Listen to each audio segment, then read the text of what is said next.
시청자 여러분 안녕하십니까? K상 라이브 진행의 온인주입니다. 자, 오늘은 이 이야기를 할까 합니다. APR. 알고 계시죠? LG 생활건강의 시가총액을 어제부로 넘어섰습니다. 이는 단순히 한 기업이 다른 기업을 이겼다는 게 아닌 시장의 룰, 자본의 문법이 바뀌었다는 걸 의미할지도 모릅니다. 올해 5월 아마존 뷰티 부문 검색량 1위는 APR의 메디큐브로 검색량 40만 건을 넘어섰습니다. 집에서 피부 관리할 수 있는 기기라고 보시면 되는데요. 저도 여러 브랜드를 가지고 있는데 몇 개 사용하고 있습니다. 미국은 피부과 미용이 워낙 이제 비싸서 이런 홈케어 기기 제품이 더 인기인 모양입니다. 그리고 2위인 록시땅의 30만 건과 격차도 클 뿐만 아니라 최근 아마존에서 가장 핫한 K-뷰티 브랜드로 꼽히는 라네즈, 아누아, 조선미녀의 검색량을 모두 합친 것보다도 많습니다. 특이한 점은 이 트렌드의 배경은 광고가 아니라 검색이었다는 겁니다. 즉 회사가 알려서가 아니라 소비자가 직접 찾아서 1위를 한 거죠. 이건 단순한 인기의 문제가 아니라 시장의 중심축이 이동하고 있다는 신호로도 볼 수 있습니다. 더 놀라운 건 실적입니다. 1분기 매출 2,660억 원, 영업이익 546억 원을 기록하면서 그 전년 같은 기간보다 각각 78.6%, 96%의 성장률을 달성했습니다.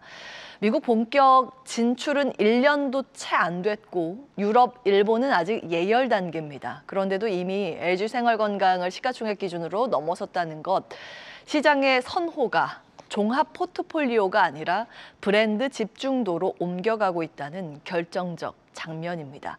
여기서 우리는 다시 질문하게 됩니다. 혹시 지금의 한국 증시 자체도 이런 새로운 문법을 반영하고 있는 건 아닐까? 사실 이 지점도 좀 놀랐는데 삼양식품이 오리온을 넘어섰죠. 그리고 이번에 APR이 LG 생활건강을 넘어섰고, 그렇게 본다면 코스피는 어느새 지금 3,100선 목전까지 와 있습니다. 숫자만 오른 게 아니죠. 자본이 좋아하는 스타일이 달라졌고 시장 참여자들이 무엇을 성장이라 부르는가가 달라졌다고 볼 수 있습니다. 그리고 바로 그 변화 위에서 지금의 주도주, 지금의 구조적 업사이클, 그리고 지금의 자금 흐름이 다시 설계되고 있습니다. 오늘의 앵커 브리핑은 이 흐름 속에서 성장이라는 단어의 정의가 어떻게 바뀌고 있는지 차근차근 짚어보겠습니다.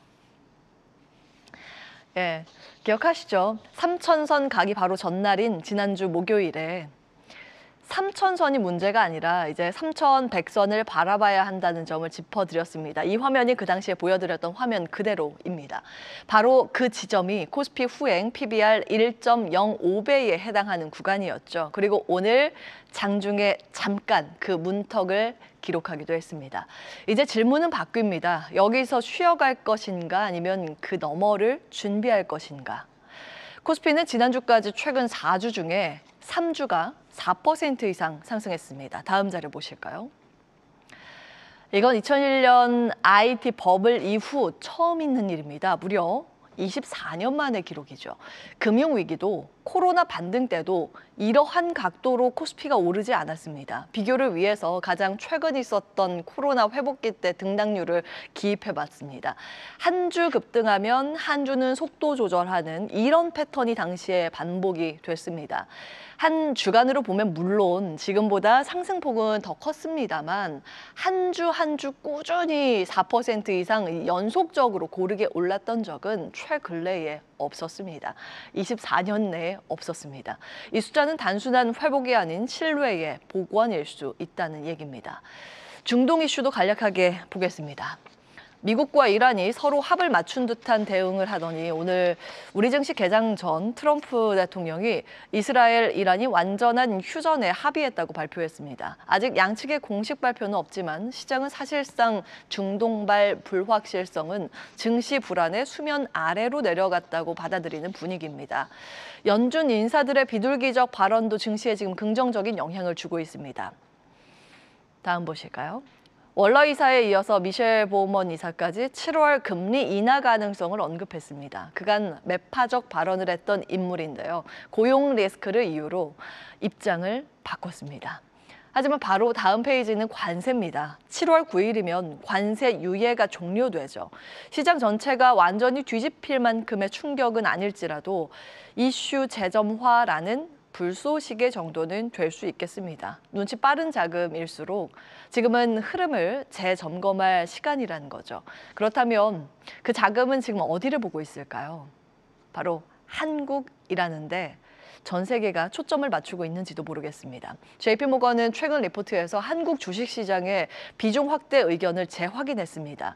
흥미로운 점은 코스피가 3,000을 넘는 상황에서도 외국인 투자자들의 추가 매수 의향이 오히려 강해졌다고 강조했다는 점입니다.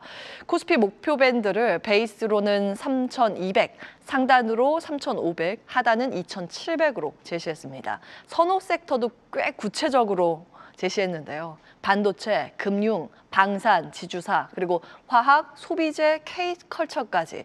다시 말해서 한국의 산업 스펙트럼 전체에 주목하고 있다는 뜻이겠죠. 왜 하필 한국일까요? JP모건의 설명은 명료합니다. 지금 한국은 몇 가지의 변곡점에 서 있다고 봤는데 단기적으로는 무역 합의와 상법 개정, 그리고 중기적으로는 다음 보시죠. 거버넌스 개혁과 밸류업 정책의 제도화, 이 모든 게 투자 스토리의 줄기를 바꾸고 있다는 겁니다. 물론 메모리 가격, 유가, MSCI 이슈 등 이 관찰이 필요하지만 JP모건은 이를 대부분 관리 가능한 리스크로 평가했습니다. 결국 시장은 여전히 기회를 보고 있습니다. 무역의 안개, 관세의 파도, 정책의 갈림길 속에서도 한 걸음 앞선 자금은 변곡점에서 방향을 잡고 있습니다. 이제 물어야 할 질문은 하나입니다. 여러분은 지금 어디에 서 계신지요? 계속해서 다양한 경제 이슈를 알고 싶다면 구독과 좋아요, 알림 설정 부탁드립니다.